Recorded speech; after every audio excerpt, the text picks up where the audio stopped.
secrets or the benefits of generosity. Many people have many issues, and sometimes they defend themselves and don't want to give and are not generous. So I think let's hear this morning what Paul has to say to us in Corinthians about generosity. We see the Macedonian churches, this is where it all starts in 2 Corinthians 8 and 9.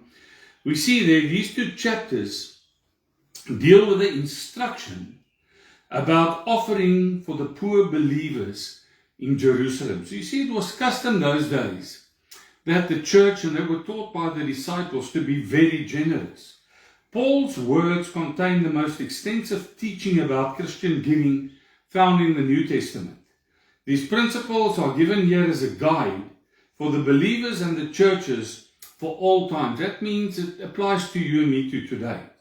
Now, generosity or being rich in generosity. Let's see what is the Bible saying to us. Paul reveals in these chapters 8 and 9 of 2 Corinthians, 8 important principles and promises of Christian giving as he exhorts believers to excel in the grace of giving. So many times we don't understand what happens when we're generous spiritually, because there's spiritual laws that start to take place. We belong to God, what we have held as a trust for our Lord. And we must make a basic decision in our hearts to serve God and not money. That means money mustn't be the king of your lives. The Lord must be the king of your lives, and money a tool in your lives.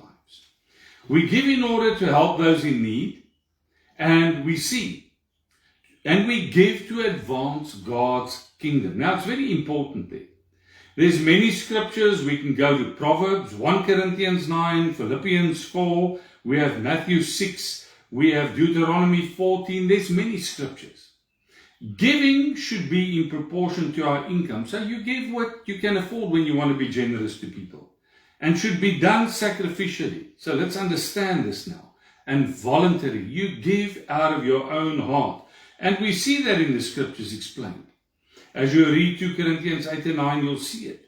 By giving to God, we not only sow money, but we sow faith, time, service, thus reaping greater faith and blessings. So let us see. When God supplies an abundance, it is so that we may multiply our good works. So many times, and we'll see now that God gives seed for the sower. We'll see it now. Giving increases our dedication to God and activates the work of God in our financial affairs. And let us see, Jesus became poor. Sacrificial giving was an essential part of Jesus' nature and character. So let us see, He's becoming poor. We can now partake of His eternal riches. And God wants the same attitude to be among believers and the evidence of His grace within us. All the gifts of grace and salvation, the kingdom of heaven, and even the disgrace for the sake of Christ are the everlasting riches we have received from Christ. So let us see. 2 Corinthians 9:6 is explained, and it says, Christians can give either generously or sparingly. It's in your heart.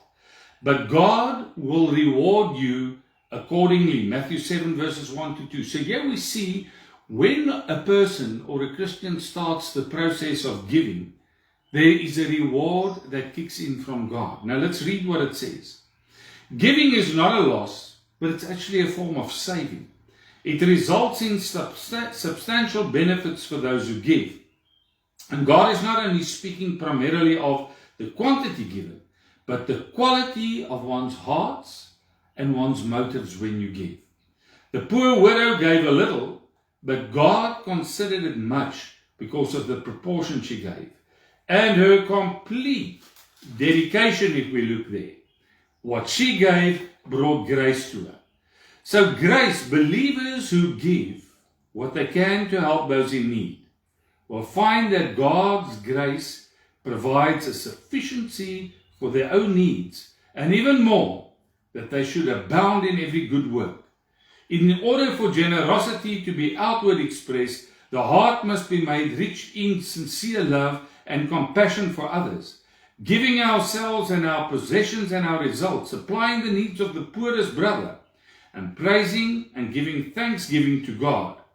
a reciprocal love for those who receive our help. Now let us see what 2 Corinthians 9 says to us. There is no need for me to write to you, Paul says, about the service of being generous or giving. It says there, it's no need that I write to the saints about this, for I know your eagerness to help. And I've been boasting about it to the Macedonians, telling them that since last year, when you were in Achaia, you were ready to give, and your enthusiasm has stirred up most of them to action. But I'm sending the brothers in order that our boasting about you in this matter will not prove hollow, but that you may be ready as I said you would be. For if any Macedonians come with me and find you unprepared, we will not be able to say anything about you. We'd be ashamed of having been so confident. So I thought it necessary to urge the brothers to visit you in advance and finish the arrangements for this generous gift you had promised, that it would be ready as a generous gift and not as grudgingly given.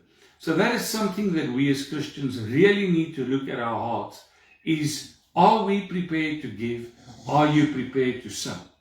Now, sowing generously, remember this: whoever sows sparingly will reap sparingly, and whoever sows generously will also reap generously. Each man should give what he's decided in his heart to give, and not reluctantly or under compulsion, because God loves a cheerful giver. Now, what is a cheerful giver? It comes from the Greek word hilaros. It doesn't imply the boisterous merriment as in English words, but it means to get the experience of inner joy and gladness when you are giving. That is a cheerful giver. God is able to make all the grace to abound to you, so that in all things, at all times, having all that you need, you will abound in every good work. He has scattered abroad his gifts to the poor, and his righteousness endures forever. Now God says, now he who supplies the seed to the sower and bread for the food will also supply the increase. Your store and seed will enlarge the harvest of your righteousness. So here's a promise. He's telling you, when you give cheerfully, what's going to happen. You will be made rich in every way, so God's hand will be upon you, and he'll bless you when you become a cheerful giver and you give in generosity. You will be blessed in every way that you can be righteous on every occasion, and through us your generosity will result in thanksgiving to God.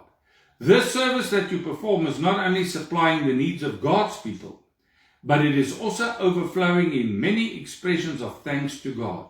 Because of this service by which you've proved yourselves, men will praise God for your obedience that accompanies your confession. So let us see, what is the Lord saying to us?